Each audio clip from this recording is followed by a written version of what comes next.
qarzga kirib bankrot bo'lib, yana oyoqqa turish uchun nimalar qilish kerak?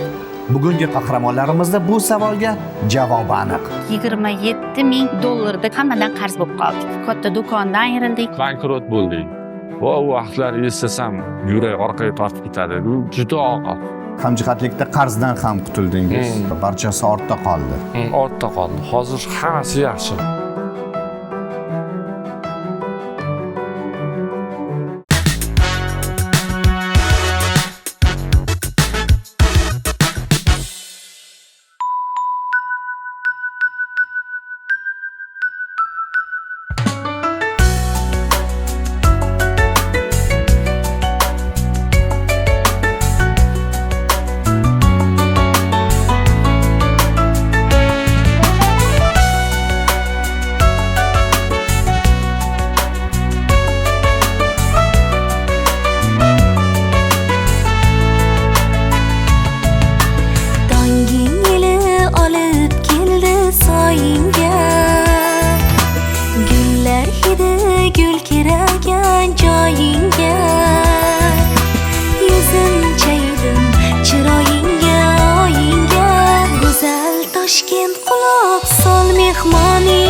Go'zal Toshkent qulog'ingga gapim borar, jonon yollarim, dilbar jonlarim, sevgimizni yo'rgaklading, shod etding, lekin qani qayga uni berkitding?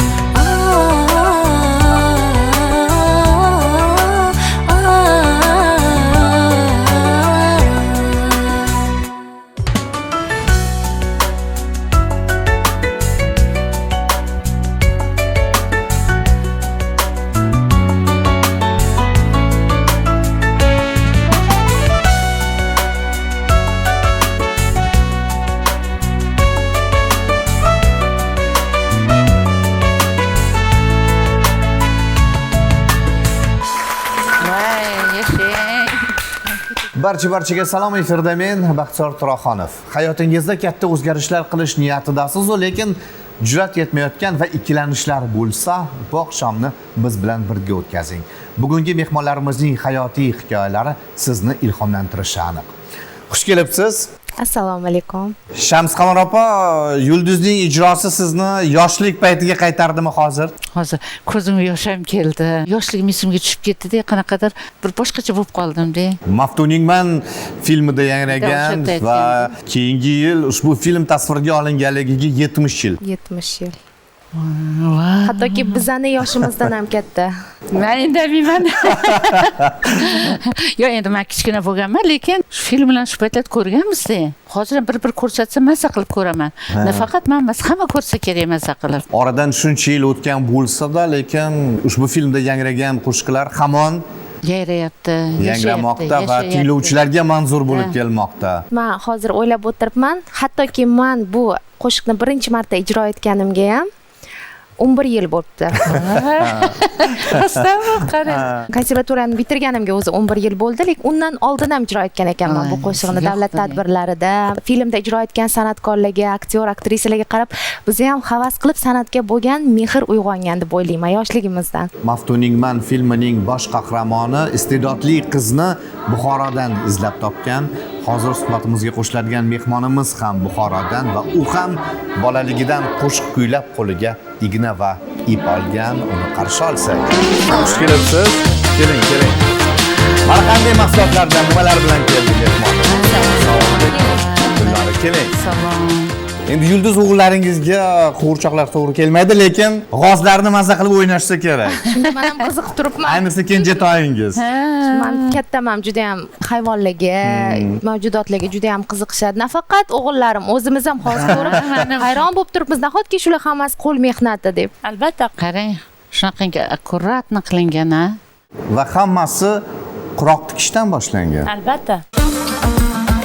Hamma biladi, Buxoro hunarmandda shahri. Deyarli hamma hunar biladi. O'rgangan yoshligidan 6-sinfdan boshlaganman-da, do'ppi, to'nlar tikardik. Keyin 8-sinfda mustaqil o'zim bozorga olib chiqib sotish boshlaganman. 3 ta opam bor. Bitta opam chopon tikardi. Mendan oldingi katta opam esa ikkalamiz zar tikardik. Raqobat juda kuchli edi. Kim chiroyli, sifatli tiksa, shuni mahsuloti tez sotilib ketardi-da, yana zakaz qilinardi. O'quv markazi bo'lardi. Shu yerda tikuvchilikka kirganman. Ko'ylaklar, shu o'zimizga kerak narsalarni tikishni o'rganganmizda, lekin asosiy qiziqishim quroqdozlikda bo'lgan. Matolarni tikuvchilikdan olganman, qiyqimlardan. Yana ham chiroyli odamlarga yoqishi uchun bozorlardan ham olganman. Yangi matolarni bozorlardan, gulliklarni tikuvchilardan olganman. Qishlog'imizda hammaning uyida men tikkan quroqlardan ko'rpachalar, yostiqlar bor, hali ham turibdi. Qarindoshlarimizga sotganman va shuni orqasidan ko'pgina daromadlarga erishganman. Oilamga yordam qilganman. Keyinchalik Gulnora turmushga chiqdingiz. Ha, turmushga chiqdim. Ishni davom ettirdingiz. Albatta, davom ettirdim. Ko'p insonlarning xonadonida ko'rsangiz, men tikkan quroqlarim bor, ko'rpachalarimiz. Bizda Buxoroda turmushga berishganda chimilliq tagiga quroq qo'yiladi. Quroq ko'rpachaga kelin kuyov o'tirg'iziladi. Va chaqaloq tug'ilganda ham beshikda tagiga ham quroq ko'rpacha to'shaladi. Ko'proq olishadi Buxoroda bizda. Quroq tikib yurdingiz. Buyurtmalar bor edi. Bor edi. Lekin o'zingiz istamagan holda bu faoliyatni to'xtatishga majbur bo'ldingiz. Albatta, chunki allergiya bo'lib qoldim. Bir necha yil quroq tikishim natijasida qattiq allergiyaga uchradimda. Menda aksirish ko'p bo'ldi. Tomoq yo'llarim qichishib, men buni tushunmasdim. Shamolladim deb o'ylarganman-da. Har kun aksirardimda, tinmay uy supursam ham, tiksam ham hamma narsaga aksiravurdimda. O'zim ham hayron bo'ldimda, nega tuzalmayapman, nega menda bir xil alomatlar kechyapti deb o'ylab, zakazlarim ko'p bo'lgani uchun tikishda davom etaverganman. Bu yoqda allergiya ham kuchayib boravergan. Nafas olishga ham qiynalib qoldimda. Doktorlarga borganimda ular aytishdi, siz qanaqa sohada ishlaysiz, nima ish qilasiz deb so'raganda, quroq tikaman deganda, uni qiyqimladigan chiqadigan chang sizni nafas yo'lingizni bo'g'ib qo'ygan. Men yaxshi ko'rsaydim, shundan voz kechish kerak, chunki bu sizni allergiyaga olib kelyapti. Uni davolamasangiz, u kattaroq kasalga aylanib, ya'ni asma kasalligi bo'lib qolishi mumkin deb tushuntirganlardan keyin rosa xafa bo'lganman. Bizga vrach toza havo, ya'ni tog'li joylarga borib, ozgina muddat bo'lsa ham yashab kelishimizni tavsiya qilgandi. Shunda biz Chirchiq havosi juda ham toza deb eshitganmizda, keyin majbur bo'lganmiz, ikkita bolamizni olib Chirchiqqa ko'chib kelganmiz. Xo'jayinim G'ijduvon tumanida kompyuter sohasida ishladilar. O'sha ishlardan voz kechib, tug'ilib o'sgan joydan voz kechib, mayli tuzalsang bo'ldi, menga seni sog'lig'ing kerak deb kelganlar. Tushungan odamlar ekan. Menimcha ruxsat bermaganda bular вообще o'zlarini yo'qotib qo'yalardi. Ham yaxshi ko'rgan ishi yo'q bo'lardi, ham sog'lig'i yomon bo'lardi. Shuni tushunganiga men rahmat ota-onalarni, qaynona-qaynotalarini. Turmush o'rtog'ini ham. Tasanno deyish mumkin turmush o'rtoqlariga, chunki shunday vaziyatda bularni olib chiqibdilar. Bolalaringiz bo'lgan bo'lsa kerak shu paytda. Ikkita o'g'lim bor. Bolalarning sog'lig'ini o'ylagan, kelajagini o'ylagan, qo'llab Endi eng asosiysi sizni salomatligingizni.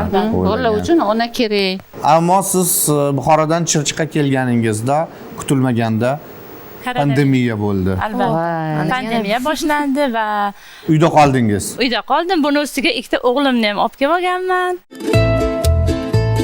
Magazinda o'g'lim bilan kirib qoldim. Yosh bolalar shirinlikka o'ch bo'ladi-yu, pishiriq yegisi kelib qoldi. Ya'ni yong'oqcha oyim menga olib bering desa, men kilosi qancha deb so'raganimda 35 ming dedi. 5 yil, 6 yil oldingi gaplarda endi. Qimmatligini eshitib hayron bo'lganman-da, keyin shuni o'zim qilsamchi, qo'limda hamma ish keladi. Xo'jayinimga ham yordam bo'ladi, shuni bir qilib ko'raychi degan fikr menda shu payt uyg'onganda, qolipchasini borib Chorsu bozoridan sotib olganman, qo'limda bor pulimga. Shundan boshlaganman. Birinchi bu magazinlarga chiqarib, ozginadan tarqatdim. Qarasam, ular telefon qilib yana zakaz qilishaverdi. Bundan juda ham xursand bo'ldik, o'zim ham, oilam ham. Chunki o'sha paytda har nima 1 so'm, 2 so'm pul bizga juda ham zarur edi. Klientlarim ko'payib, zakazlarim ko'payib, ko'proq miqdorda chiqarib boshladim. Qolipcham kichkina bo'lgan, ichida 8 dona yong'oqcha xamiri sig'ardi-da. Eng katta qolip 32 talik bo'ladi. Vaqtim ham tejalardi, lekin unga mablag'im yetmaganda. Shunda ham bir kunda bitta o'zim 20 kilo chiqarardim pishiriqni. Ikkita bolam dumaloqcha qilib berardi xamirini.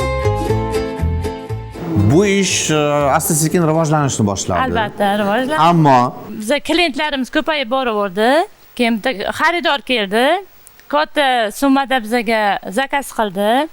Mana shu bor pulimga 8 ta korobkada arishka tayyorlab berganman va u odam pulini keyin berishini aytib ketib qolgan. Shu bilan qaytib telefonni ham olmagan, yozmagan ham. Xullas, bankrot bo'lgan bu ishimiz ham. Bu ishni to'xtatib, boshqa joyga ishga kirganman. O'sha paytda endi 2 million 400 ming bo'lardi. U biz uchun katta summa bo'lgan, lekin u aldab ketgan va qaytib kelmagan. Aldab ketganidan keyin bu ishni to'xtatganman. Xafa bo'lganman juda ham. Shundan keyin boshqa ishlar qilib yurdim bu orada. Pastda yuvishga ham ishladim, ubolkaga ham chiqib ishladim. Kafeda idish-tovoq yuvishda 1-2 yil ishladim. Har yoqda ishlab ko'rdim. Baribir odamni o'zini ishlash, o'zini biznesi, o'zini qiladigan ishiga teng kelmas ekan.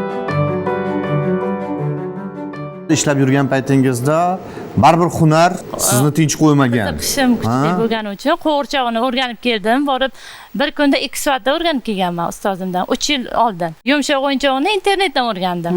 Keyin shularni qilib chiqarib, magazinlarga tarqatib, ishlarimiz ancha yurishib qoldi. Va hozir endi siz boshqalarga ham o'rgatyapsiz. Albatta. Ko'rgazmalarga chiqqanimda bir opaxon bilan tanishdim. Keyin ular menga yana taklif qilishdi.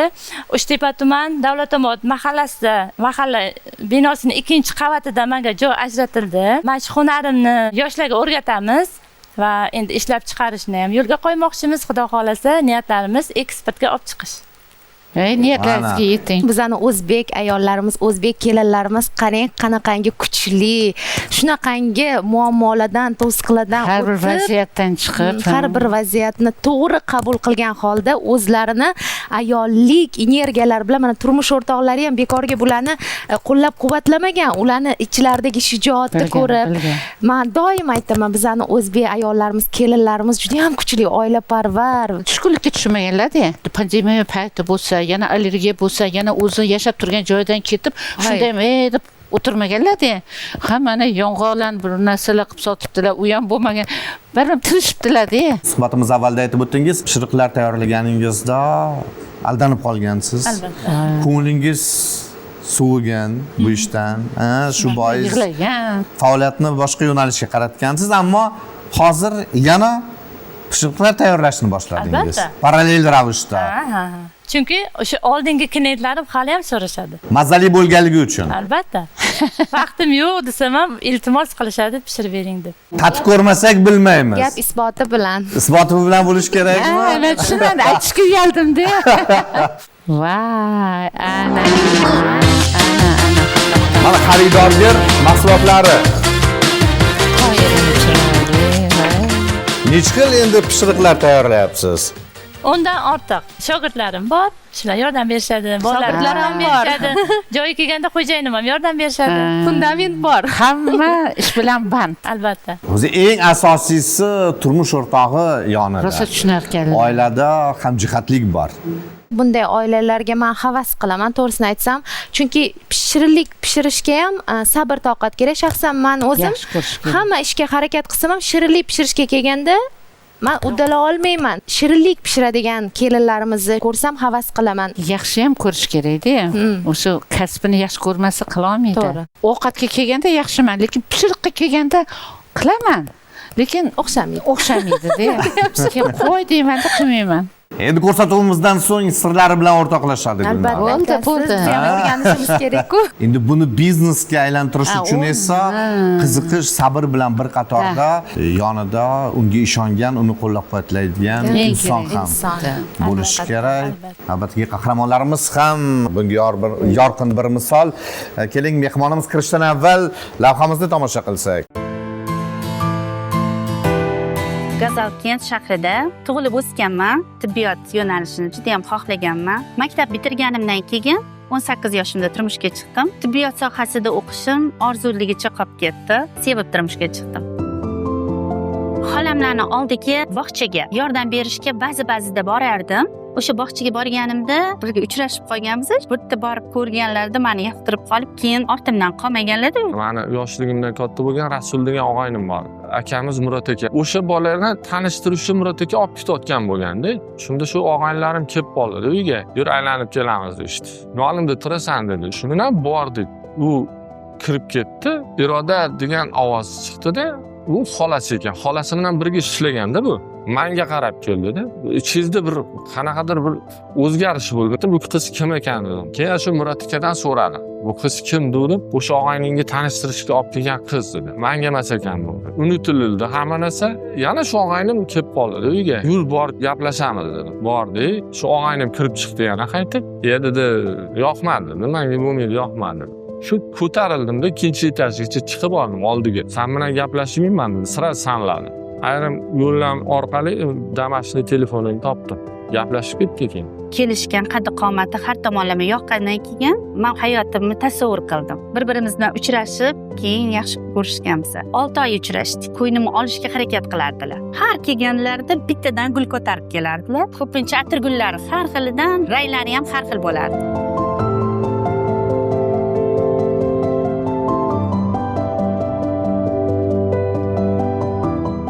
Qarzga kirib bankrot bo'lib, yana oyoqqa turish uchun nimalar qilish kerak?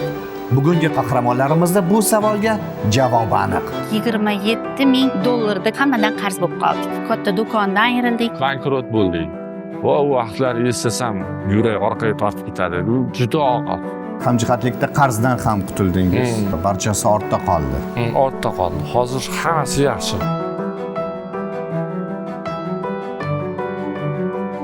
Taqdir bejiz bizni u yoki bu inson bilan uchrashtirmaydi. Albatta. Taqdirda gap ko'p.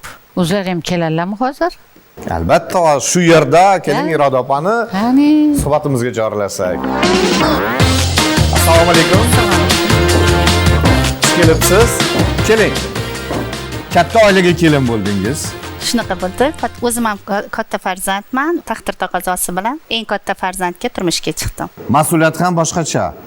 Mas'uliyati ham ancha qiyin, albatta. Ham katta kelin, hamma narsani bilish kerak. Men esa ko'p narsalarni bilmayman. O'zim yosh, 18 yoshimda turmushga chiqqanman.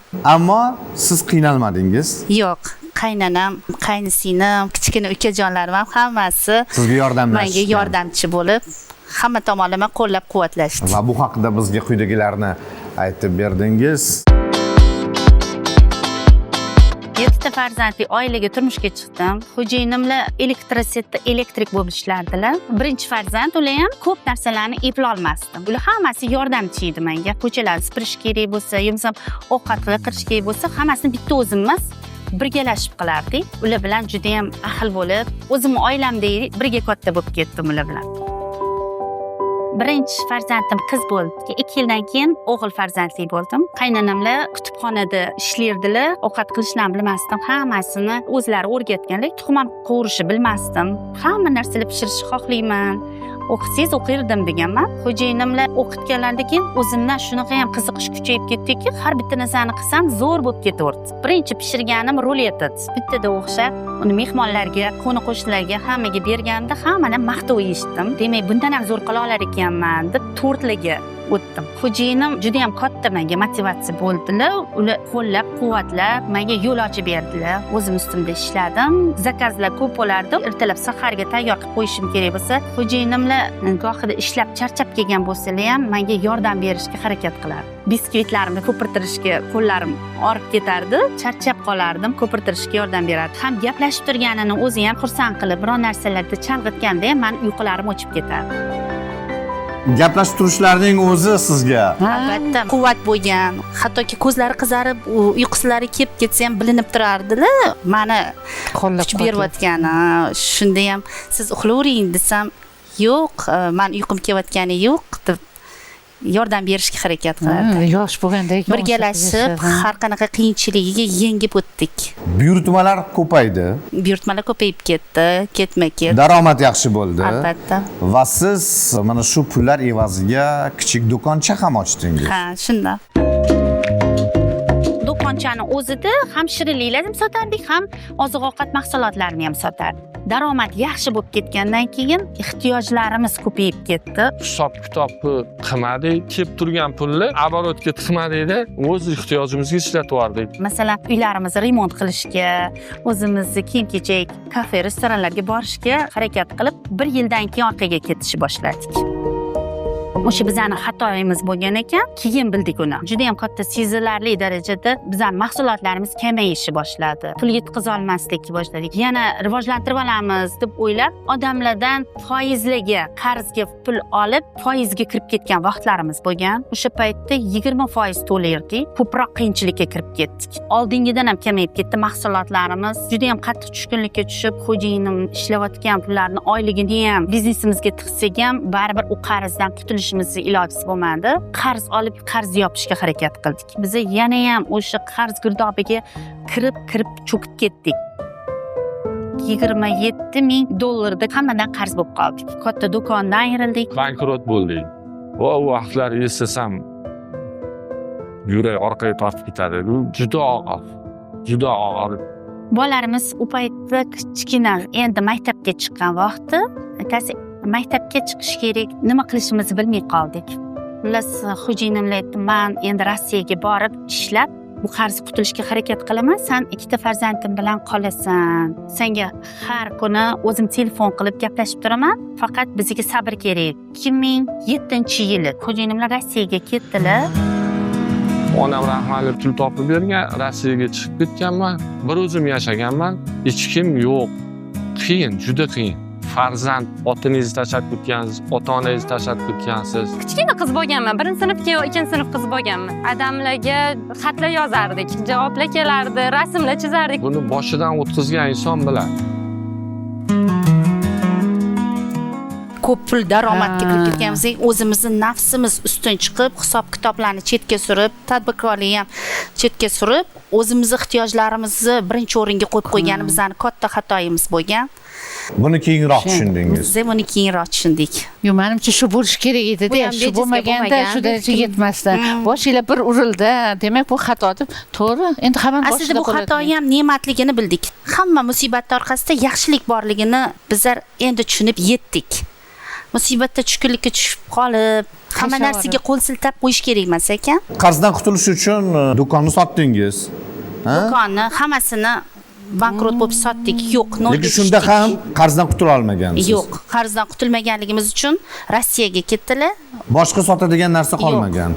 Sotish mumkin bo'lgan. Yo'q, sotish mumkin, faqat uyimiz qolganda, uyni ham sotsak, unda bolalarimiz bilan ko'chada qolib ketardik. Keyin ko'chada bo'lmasa ham qarindoshlarnikida qolib ketishimizga to'g'ri kelardi. Siz ham bu yerda bo'sh o'tirganingiz yo'q. O'zingizni yana kuch topib ishlashda davom etdingiz. Maqsadimiz shu qarzdan qutulish edi. Stalbotizm xatlarga bo'lsa e'lonlarni yopishtirishga harakat qildim. Shirinlikka o'rgatib, qizlarni o'qitishga. Suv o'tkazadigan tovushi bilan salafani kiyar ekanda, ko'chaga chiqib, reklama qilib, shirinlarni sotib, qizlarni o'qitgan vaqt edi. Farzandlarimni ham tarbiyasi bilan shug'ullanishim kerak, ham qizlarni o'qitishim kerak. Bu katta mas'uliyat. birdaniga bir 50 ta qiz yozildi o'qishga. 2 xonali kvartirada turardik. Uyda o'zim kuxnyada bir kunda 3 ta guruhga bo'lib o'qitdim. Bitta guruhimda 10 ta, bittasida 12 ta, balkonimizda ham joy qilingan edi qizlarga o'tirishga joy. Ertalab soat 8 dan soat 12 gacha o'qitsam, 12 dan soat 3 gacha, 3 dan soat 8 gacha qizlarni o'qitadigan bo'ldim. Sizlarga o'rgatganlarida men yonlarini yig'ishtirib, shu idishlarni yuvib, ularga yordam berganman. Hattoki ovqat qilishga vaqtim bo'lmadi. O'sha paytda Gulnoza degan bir qo'shnim bo'lardi. Ovqat qilib beraman-ki, mana menga ham bo'ladi, senga ham bo'ladi. Sen faqat produktini olib bersang, men o'zim berib turaman. Keyin kelishib oldik. Qo'shnilarimga ham qo'shnilarim almashib ovqat qilib beradigan bo'ldi. Ayolimdan men mingdan ming rozi. Shu qarz bilan meni tashlab ketib boshqa turmush qursa ham bo'ladi. Lekin men mana yelkama-yelka turib kurashdi. 2 yil men bunga na pul, na bir produktda, na bir boshqa narsa olib bermaganman. Faqat o'zi kurashdi. Men shu 2 yil tiyinga qo'shib qarz qutulganman. Bunga jo'natardim, men bunga berasan derdim. Olib bergan kuni men seni tabriklayman derdim. Bu meni tabriklardim, men uni tabriklardim. Qarzlarni tez qutulganimizda biz xo'jayinimga bir-birimizga tabriklashni boshladik. Seni tabriklayman Iroda, mana bu qarzlarni qutuldik. Biz qarz qutulganimizda xursand bo'lib ketardik. Xo'jayinim bilan uzoqda, men bu yoqda biz bir-birimizda ayriliqni ham his qilmadik, chunki bu girdobdan qutulib chiqib ketayotganimizda farzandlarimizga ham dasturxonni tuzab, mana bugun bizani bayramimiz shuncha yelkamizdan qarz ketdi, xursand bo'lib ketardik. Voy, osonmas.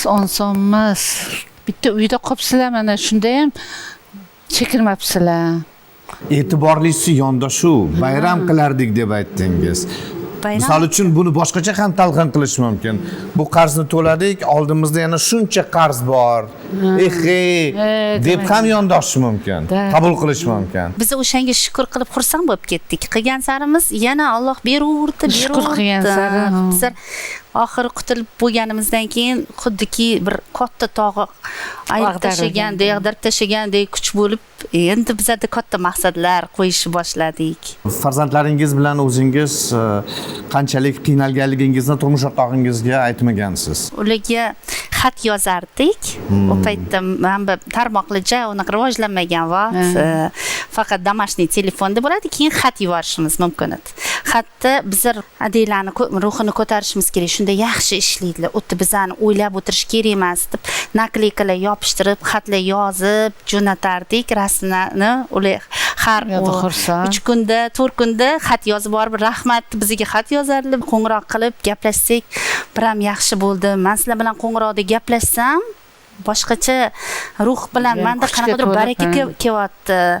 Ko'proq pul to'lanyapti. Men so'raganimdan ortiq pullar kelyapti menga deb o'ylaysiz. Bizda ham xuddi shunaqa bo'lyapti. Biz bolalarimiz bilan qarz nimaligini biz kichkinaligimizda bilmaganmiz, lekin bizning farzandlarimiz kichkinaligidan qarz nimaligini bilib, biz bilan birga ruhan katta bo'lishdi ular ham. Mehnatimizni ko'rib katta bo'lishdi. Har bitta oilaga kirsangiz nimadir muammo bo'ladi. Eng muhimi yana bir marta ko'rib, hozir kuzatib, gaplarini eshitib, bular turmush o'rtoqlari bilan eng avvalo bir-birlarini qo'llab-quvvatlab turganlar. Mana shu bilan katta yutuq bo'lgan. Chunki hozir ko'p oilalarni ko'rsak, kichkina qiyinchiligi ham yoki turmush o'rtog'i voz kechib qoladi yoki ayol kishi yo'q, men bunaqa hayotga loyiq emasman degan narsa turadi. Bularda hozir ko'rib turib juda ham qoyil qolish mumkin. Bir-birini shu darajada qiyin vaziyatda tashlab ketmasdan, yarim yo'lda boshqa atrofdagilarning gap so'zini eshitmasdan hozir ko'rinib turibdi-da, eng avvalo bular bir-birini qo'llab-quvvatlagan. Ayol ham katta rol o'ynasa kerak. Shu hamma qiyinchilikka bardosh berib, yaxshi bo'ladi degan uchun oila ham saqlanib qolgan. Ishlari ham rivojini bergan Allohim. Ko'z tegmasin, ilohim. Bundan ham. Shu o'rinda Umid akani taklif etamizmi? Mana taklif etsak.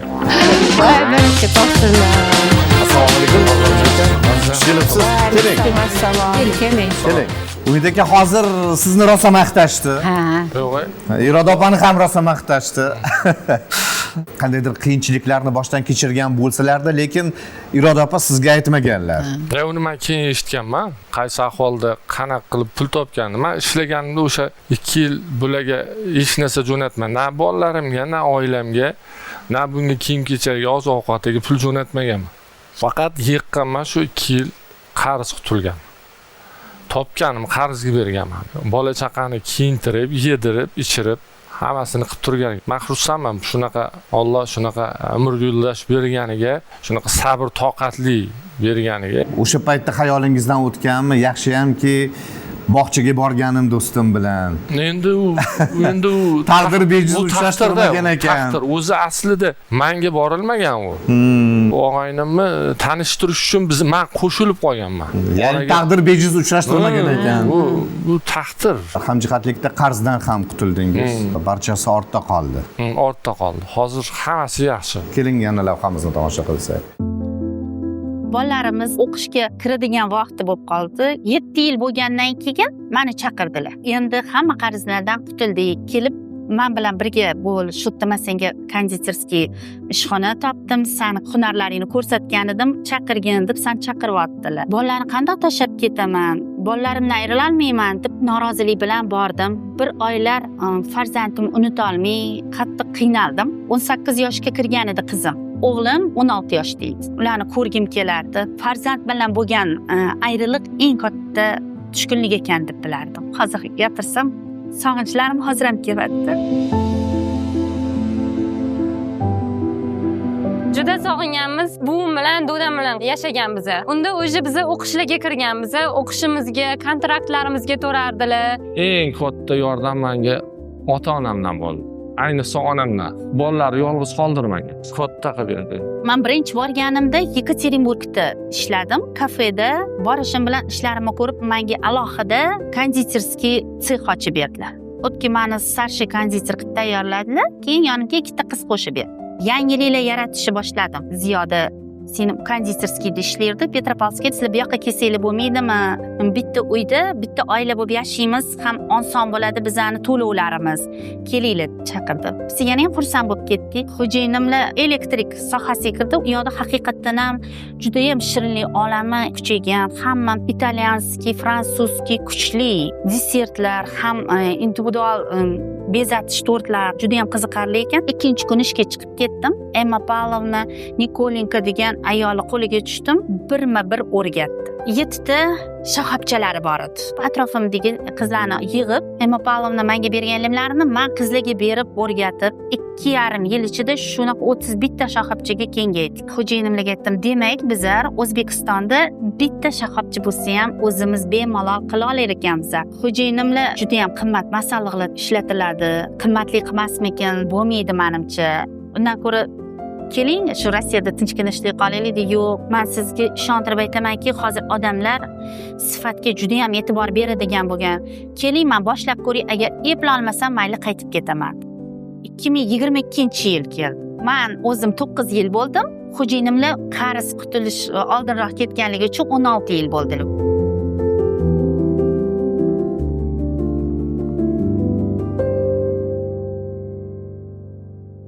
Baribir shu yo'ldan qaytmadingiz. Bir marta kuygandan keyin Taslim bo'lmadim. Ko'p aytdim, uni rasxodi katta, pechkasi bor, bu arendasi bor. Yana qarzga kirib ketmaymizmi? chunki ko'pchilikda qo'rquv bo'ladi. Bir marotaba bankrotga uchragandan keyin qarab o'ylab ko'rdim. Men qilaman dedi. Mayli qilsang dedim, orqangdaman, lekin men dedim, sendan keyin ketaman dedim. Siz ketasiz, men sizdan keyin ketaman. 1 yil hatto kutaman dedim. Qani nima bo'ladi? Mablag' tomondan yetarli bo'lmay qolsa, men yetkazib berib turaman dedim. Qani ochinglarchi dedim. siz ishonch bilan harakatni boshladingiz. Ishonchni qozonishim kerak edi. Farzandlarimga ham kelishim bilan tushuntirdim. Rahmatli qaynonamlar ham bor, ularni, o'zimni onamlarni chaqirib, hammasini maslahat qildik. Fotiha bersanglar, keyinli shu ishni bir barakali qilib boshlaylik. Nima deysizmi? Voy, juda ham yaxshi o'ylabsizlar. Hammanglar bitta joyda oilaviy bo'lsanglar, yana ham katta yutuqlarga erishasizlar, Xudo xolasa deb do'konni ochishimizga duolar bilan yordam berdim. Bir tomondan siz bilgan, ko'zingiz yetgan ish, ikkinchi tomondan esa baribir mana Umid aka hozir aytganlaridek, endi qanaqa bo'lar ekan, yana avvalgidek takrorlanib qolsa-chi degan ikkilanish bor. O'zi qiyin-da, o'zi. Lekin eng ustun chiqqan narsa bizda maqsad bo'ldi. Uzoqda farzandlardan ayriliq bo'lmaslik. 3 kunlab uxlamagan vaqtlarimiz bo'ldi. Farzandlarimga rahmim keladi. 3-kun bizlar hamma narsamizni qilib bo'lib, juda ham ko'p narsa qilgan bizlar. ikkita morozinnikka to'ldirib, vitrinalarni joy-joyiga qo'yib, bo'lmasa bir hafta sotamiz shuni deb o'yladik. 4-kun bitta uxlab 5-kuniga turganimizdan nima qilaylik, ochinglar. Kech bo'lsa ham ochinglar. Hali hech narsa tayyorgarlik ochilishi qilishga hech narsa tayyorgarlik ko'rmaganmiz. Soat kechki payt 4 uydagilar kattalarni chaqirib Fotihasini oldik, ochib yubordik. Keling yana gaplaringizni tinglasak. Joy qidirib ko'rmaymizmi deb o'g'limga maslahat qildim. Hamma yoqlarni ko'rib keldik. Hokimiyatda shunda oldida, yo'lli yuzida ham chiroyli o'sha joydan oldik. Shirinliklarimni qabul qilarmikan xalq deb 3 kun pishirib, hammasini tayyor qilib ochib yubordik. 3 kun, 3 kecha uxlamasdan qilgan narsamiz ikkita vitrina to'laydi. Odamlar darrov gurillab bosib hammasini tez olib ertasi kuni sotuvimizga hech narsamiz qolmadi. Men juda ham xursand bo'ldim. Oilaviy xursand bo'lib ketdik. Yana ishga tushdik. Rossiyani retsepti bo'yicha bu yerda qiyin bo'ldi masalliqlarni topish ham. Qidirgan paytlarimiz bo'ldi. Pochta orqali qatladan olib keltirdik. Ham qimmat bo'lib ketdi. Sifatini bilguncha ancha qiynaldik. Ko'p mijozlarimiz rasxotini biladi. Qimmat bo'lishiga qaramay oladi shuni. Ikkita yordamchi oldik. Yana ikkita yordamchi oldik. 4 ta yordamchi qiz bilan ikkita farzandim men ko'proq mahsulot ketma-ketlikda ko'paytirishni boshladim. Ishlarimiz rivojlanib boraverdim. Yana ham ishchi xodimlarni ko'paytirib, hammasiga bo'lib berdim. Sen mana shu narsani qoldirmasdan ulab qilib berib turasan, desertni sen qilib berib turasan, fransuzskiy desertni sen tayyorlaysan, qaysi biridir italyanskiy desert, qaysi biridir milliy desertlarimiz hammasiga ishi bo'lib tizimlashtirib bo'lganimizdan keyin bizani joyimiz yana ham kengaydi. Xo'jayinimlar 8 oydan keyin qaytib keldilar. Xursand bo'ldilar, yutuqlarimizni ko'rib, oilaviy rejalashtirishni boshladik. Hammamiz maslahat qilib, qandoq qilsak nima bo'ladi, nimalar qilishimiz kerak, qanaqa jihozlar olishimiz kerak. Keyin bizning morozinnikimiz sig'may qolardi. Katta morozinnik kameralar qurib berdi xo'jayinlar alohida. Hozir yana yangi ishchi oldik, 5 tadan oshiq. Ayolim 5 ta qizni hozir xudo xolisa boshqaryapti. Kechki payt bular menga yozib beradi, nima kerakli, nima qo'yilganini, narsalarni yetkazib berishga harakat qilaman. Endi hozir qo'rquv yo'q. Yo'q, qo'rquvman. O'zlariga ishonch bilan o'tiribdilar. Ishonch borda. Hamma narsani boshimizdan o'tkazib, qiyinchiliklarni yengib o'tdik-da. O'sha xatoliklar ham aslida yaxshilikka bo'lgan. Yaxshilikka. Xatolik yangi yo'nalishga, maqsadga yo'naltiradi deydi. Hozir endi topilgan pullarni birinchi navbatda ishni rivojlantirishga sarflayapsizmi? O'ziga. Hozir restoranlar kutib turadi. Restoronga ham borgimiz kelmaydi. Har doim bir yosh bolani u yoqqa turg'izib yuborish uchun ham nimadir doim yordam kerak, ota-onaning yordami. Tadbirkorlik ham xuddi shunaqa narsa ekan. O'zini bunda ko'rgan bo'lsanglar, bitta vitrina xolodilnik, bitta pechka olib berganman, bitta stoячий xolodilnik olib berganman boshida. Qolganini hammasini o'zi olgan. Ichidagi six, ichidagi hamma narsani hozir o'zi olgan. 5 yil ichida o'zi olgan. O'zini оборотidan olgan. Lekin o'sha gap, ko'rgan boshqa, tatib ko'rgan boshqami? Rosa maqtadik, lekin o'zimiz Tatib ko'raylik. tatib ko'rmasak, mazasiga baho bera olmaymiz. Mana maqtalgan pishiriqlari. Ziyatdan unutamiz, Yulduz. Albatta qolmaydi bunaqa narsa. Judayam chiroyli. San'at asari. San'at asari, to'g'ri. Xotirjam tatib ko'rishingiz mumkin. Unga qadar yana bir davqamizni tomosha qilamiz. Mana bu bizani do'konimiz. 70 xildan ortiq shirinliklarimiz bor. Hozirgi vaqtda to'y mavsumiga mana bunaqa shirinliklarimiz bor. Kesib ham berishimiz mumkin. Yorqin ranglar odamlar e'tiborini o'ziga tortadi. Shuning uchun ranglar bilan ham ishlayman. Qizil va yashil barq biz bunga ismaloq, qizil lavlagini suvini ishlatamiz. Cheescake'larimiz juda ham yaxshi ketadi. San Sebastian shokoladnisi, oqim mevalar bilan qo'shilib qilinadi. Mana shu uchburchak shirinliklarimizni asosan shularni Nikolinka boshlig'imizdan o'rganganman. Bu yoqda krem mahsulotlari kamaytirilgan, tvoroglar bilan ishlangan. Tvorogli vatrushka bulochkalarimiz, yong'oqli, klircha profiterolchalarimiz bor. Skishonli moloko, shokoladlar bilan, malinalar bilan, keyin yong'oqcha. shunaqa narsalarimiz bilan ishlangan bizlar. Tug'ilgan kun bilan tabriklash uchun mana kichkina shunaqa tortchalarni olib shamlar bilan kechqurun tabriklaydi. Asosan shu kichkina tortlarni xaridori juda ko'p. Endi katta oilaviy bo'lsa, o'zimiz tavsiya qilamiz. Ichidagi mahsulotlari ham har xil. Mijozlarni didiga qarab bezatamiz. Doim saralangan mevalardan foydalanishga harakat qilamiz. Qish kunlarida biz mevalarni muzxonalarga qo'yib, mevalarimizni muzlatib olamiz. Tortlarimiz ko'rkiga yana ham ko'rk qo'shib turadi. O'zim ham yaxshi ko'raman. Gohida tayyorlayotganimda yeb ham qo'yaman.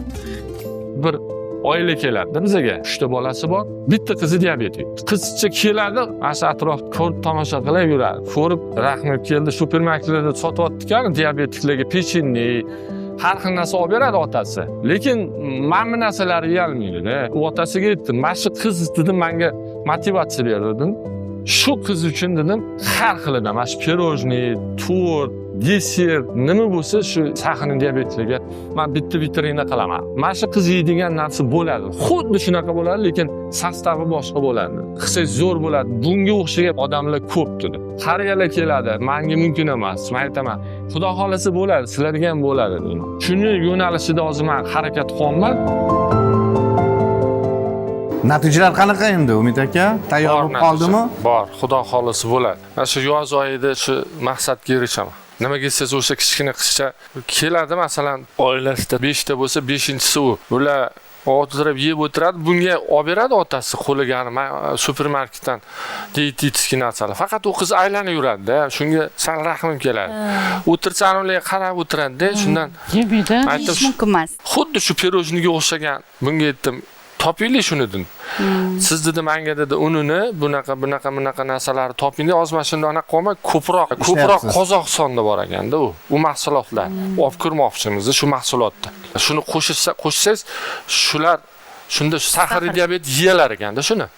Mana buni yesa hozir uni sahari ko'tariladi biladi. Shakari bor. Endi uni diabetический deganingizga qo'shilaman, kerak o'sha. Endi unga Xudo xolasa. Diabetikda bir paytlar deyish keladi-ku, shunda beravering yeyman deyiladi. Xuddi shunaqa qilib yasatilsa, Ayniqsa endi bolaga qiyinroq. Qiyinroq, Kattalar, juda qiyin. ketadi haqiqatdan. yemasdan chidab o'tirar ekan shu qiz. Aylanib yuradi o'sha yerda. O'sha qizaloqning tabassum bilan xursand bo'lganligi o'ylaymanki siz uchun eng katta mukofot bo'ladi. Eng katta mukofot. Ota-onalar yeyotganda ham bildirmasam qataddir yuragi siqiladi bolasi. Albatta. Bu yerda yana ota-onalar xursand bo'lib hammasi birgalikda bir xil yeganday bo'ladi. Voy juda ham yaxshi Yaxshi o'ylabsizlar. Ilohim niyatlaringizga yeting. Otasi bilan onasi bilan ukalarim bilan o'tirganda saniki bunaqa demaydi. Xuddi shunga o'xshagan bo'ladi, faqat ta'mi boshqa bo'ladi bu. Ilohim shularni boshlang. Ta'mi bo'ladi. Boshqa bo'ladi. Ish boshlamoqchi bo'lgan yoshlar tanishlaringizdan, qarindoshlardan oldingizga kelib maslahat so'raganida birinchi navbatda nima deysiz? Sabr qilsa, bir kun bunaqa bo'ladi, bir hafta bunaqa bo'ladi, bir oy bunaqa bo'ladi. Sabr qilsa hammasiga erishadi. Mana hozir Xudoga shukr nolamaymiz. Yaxshi, sabr. Sabr qilib o'tiraversa ham bo'lmaydi. Maqsad qo'yish kerak. Bo'lish kerak. Reja bor-ku, endi o'sha rejani amalga oshirish uchun avvalambor sabr qilish kerak. Albatta. Bu rejani yozib qo'yganingizdan keyin Qisqa fursatda natija kutish kerak emas. hozirgi yoshlar bor, tez boyish xohlaydi. Bali burungi aytgani mehnat tegi rohat. Xohish istak bo'lsa, 3 yil ichida mana shunday mahsulotlar tayyorlab Koronavirusga qaramay eksportni rejalashtirish mumkin. Ha, Gulnora? To'p. Maqsadimiz shu, eksportga olib chiqib, bo'sh yurgan ayollarni ish bilan ta'minlash, Xudo xolasa. Albatta. Allergiyangiz o'tib ketdimi? Ha. Eng muhimi bir-biringlarni qo'llab-quvvatlashdan hech qachon to'xtamanglar. Bu eng katta birinchi narsa deb bilaman. Sababi Birinchi shu. Oilada tinchlik bo'lsa, oilada bir-biriga bo'lgan muhabbat, mehr bo'lsa, hamma qiyinchilikni birgalikda yengish mumkin. Hamma gap mehrda. Har bir ishga agar mehr bilan yondashadigan bo'lsa, yozilgan qo'shiqlar ham necha yil o'tishiga qaramay tinglovchilarga manzur bo'laveradi va dasturimiz so'ngida Yulduzdan yana bir qadrdon tarona, qadrdon kinofilmdan yana bir retro taronani aytib bermoqchiman. Marhamat.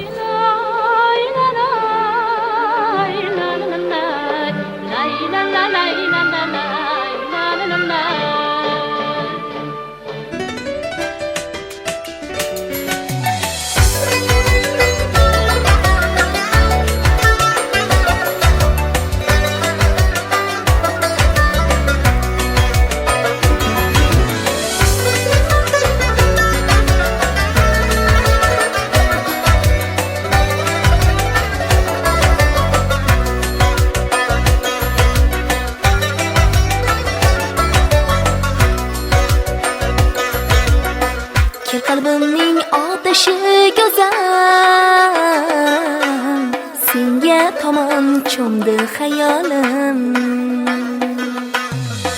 Kim qalbimning otashi go'zal, senga tomon cho'mdi xayolim. Qaydasan ey so'zlari g'azal, gul shoxida qoldi ro'molim. Qaydasan ey so'zlari g'azal, gul shoxida qoldi ro'molim. Beri kelgin yorginam, muhabbatim borginam, mani muhabbatim borginam.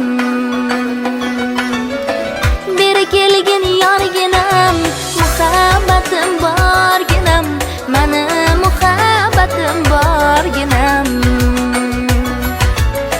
La la la la la la la la la la la la la la la la la la.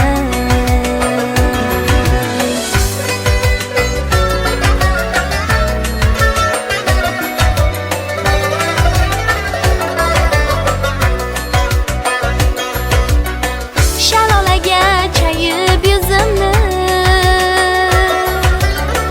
bir ko'rdim, u termulib qoldi. Shalolaga chayib yuzimni bir ko'rdim, u termulib qoldi.